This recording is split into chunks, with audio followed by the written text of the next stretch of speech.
फक्त भीती वाटते अलीकडे कोणाला मित्र म्हणताना की प्रेसवाले त्याचा काय अर्थ घेतील. काल आमदार आणि माझे परमित्र पराग अळवणी यांच्या मुलीच्या लग्नाला गेलो. मी गेलो त्याला उद्धवजी शुभेच्छा देऊन खाली उतरत होते आणि मी शुभेच्छा द्यायला वर चढत होतो. समोरासमोर आलो, नमस्कार केला.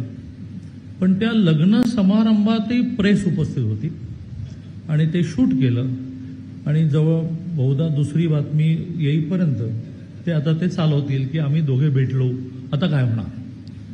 तसं अरविंद सावंत माझे खूप जुने मित्र, पण आता त्यांना मित्र म्हटल्यामुळे काय काय होणार आज दिवसभरात मला माहिती नाही. पण आम्ही एका एरियात वाढलो, मुंबईच्या गिरण गावात वाढलो, ज्याचा शार्दूलजींनी वारंवार उल्लेख केला की तुम्हाला नेता व्हायला, मोठा व्हायला पार्श्वभूमी लागत नाही. अरविंदजींची पण पार्श्वभूमी गिरण भागातली आणि माझी पार्श्वभूमी